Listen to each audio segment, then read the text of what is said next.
বিশ্বের ৩৩তম পারমাণবিক বিদ্যুৎ উৎপাদনকারী দেশ হিসেবে যখন আত্মপ্রকাশ করেছে বাংলাদেশ, তখন সামনে আসলো পুরনো একটি ইস্যু নতুন করে আলোচনায়। জাতীয় নাগরিক পার্টি এনসিপি নেতা নাসিরউদ্দিন পাটোয়ারির একটি ভিডিও এখন সোশ্যাল মিডিয়ায় ভাইরাল। পারমাণবিক রাজাকার নিপাত যাক এমন একটি প্ল্যাকার্ড হাতে দাঁড়িয়ে থাকতে দেখা যায় নাসিরউদ্দিন পাটোয়ারিকে একটি মানববন্ধনে। তার পাশেই আরেকটি প্ল্যাকার্ডে লেখা তেজস্ক্রিয়তা তোরা খা আমরা খাবো না, যা এখন নেট পাড়ায় মুখরোচক ভাবেই আলোচিত হচ্ছে। এই ঘটনাকে ঘিরে রাজনৈতিক বক্তব্য নতুন করে সামনে এসেছে।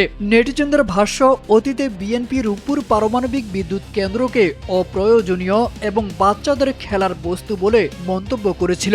একইভাবে এনসিপি ও জামায়াতও এই প্রকল্পের বিরোধিতা করে আসছিলেন।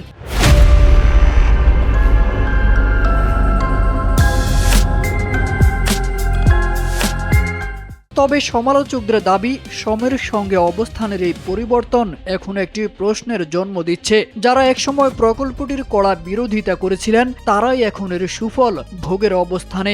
এমন অভিযোগ তুলে বিষয়টি সামাজিক মাধ্যমে নতুন মাত্রা পেয়েছে। সব মিলিয়ে প্ল্যাকার্ড হাতে একটি ভিডিও এখন রাজনৈতিক অঙ্গনে আবারও তর্ক বিতর্ক এবং জনমনে নানা প্রশ্নেরও জন্ম দিচ্ছে।